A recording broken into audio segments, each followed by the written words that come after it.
forget to mention the bicycle is a good invention.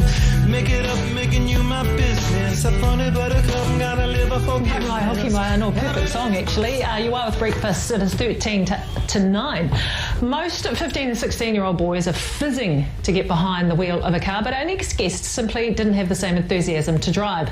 Lance McCowan, hope I got your last name right. Lance has never owned a car. Instead, he's been cycling, busing, walking, or catching a ride off a mate for his whole life, and he's got no plans to change now. Lance joins us from his home in the Tron in Hamilton to explain why. Morena, Lance, how are you going?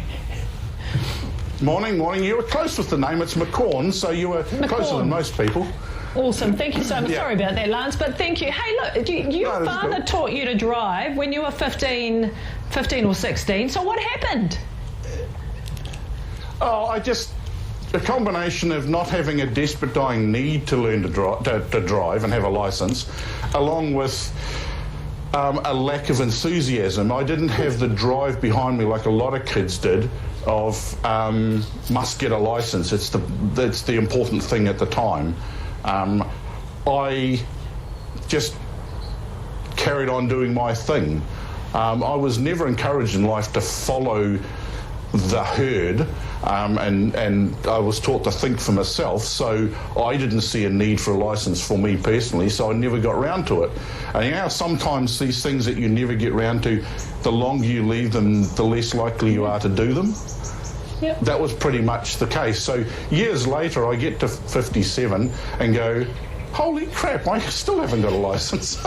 But it never worried me. See, it's people often will say, oh, what about the things you've missed out on and stuff like that? Well, yes, I've missed out on doing certain things at different times or had to go with others or whatever, but I don't focus on what I didn't do or couldn't do. I focus on what I can do and will do and want to do. Yeah, so what has it become, like when you have conversations these days, has it become more acceptable? Do people just kind of go, oh yeah, no, that's cool, as opposed to, 20 or 30 years ago? People are still a bit shocked, I think, because of my age and the fact that I've never had a licence. If I'd had a licence and had it taken off me, people would have found that acceptable, right? If I'd been done for drunk driving multiple times and had a licence taken off, people would have gone, oh yeah, that's fine. But the fact that I've never had a licence is a thing that really messes with most people, and they don't understand, and it confuses them. But yeah, it's never. I've never really thought of it like that. I do realise that in this particular area, I am definitely the weirdo at the moment, but it is becoming a little bit more common as people realise that cycling is a good option, and now people are starting to look at it from a cost perspective. And if councils keep making the facilities there for cyclists, it's not telling car drivers you have to get on a bike.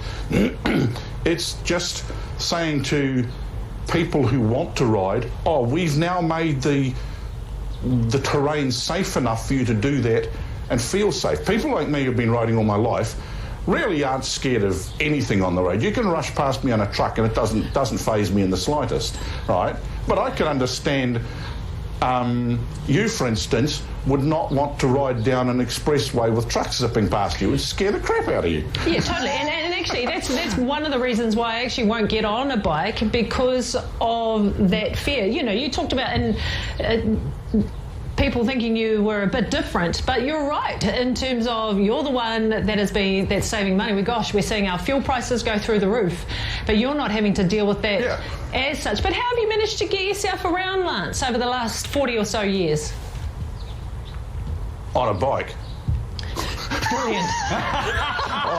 I literally, occasionally I've used buses, and on really bad days for some things I've used Uber, and it's not uncommon for me to be picked up by different people on the way to things.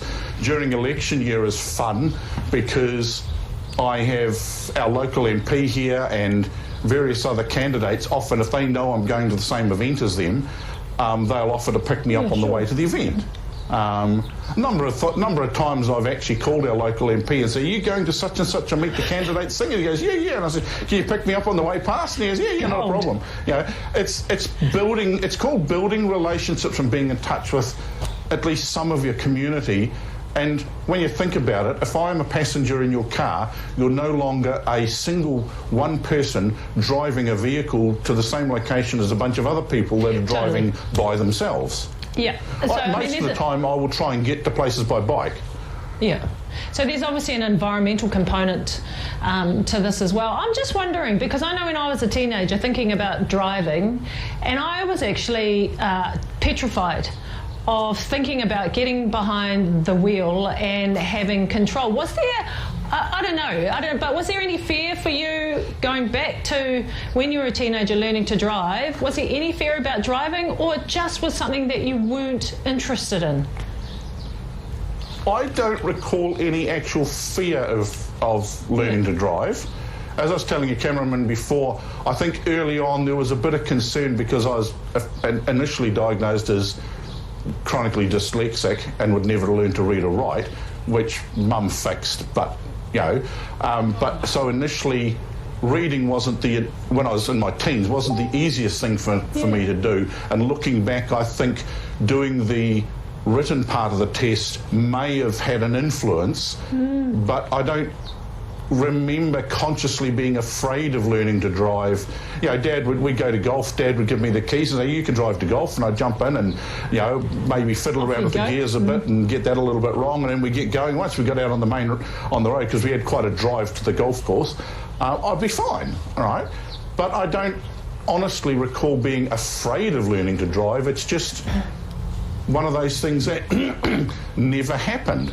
You know, it's like no different than if you discovered at age 50 something that you'd never been overseas, you'd never gone on a holiday overseas, because it just never happened. You weren't afraid of going overseas, you never made a conscious decision not to, you just never all your holidaying was done in New Zealand. Yeah. Hey Lance, bloody good on you. Thank you so much for joining us. And you reminded me, I've got a family member that doesn't drive either, and she hasn't driven, and she'd be in her 50s now, and she hasn't driven once in her entire life, but has managed to get around as you have in terms of connecting into other people and just figuring it out for yourself. Lance, you're a good man. Thank you for joining us, and bloody go well, you and your bike. Sweet. Lance, cool. Appreciate your time, mate. Thank you. You too. Go you. Brilliant. Thanks. Yeah. Bye.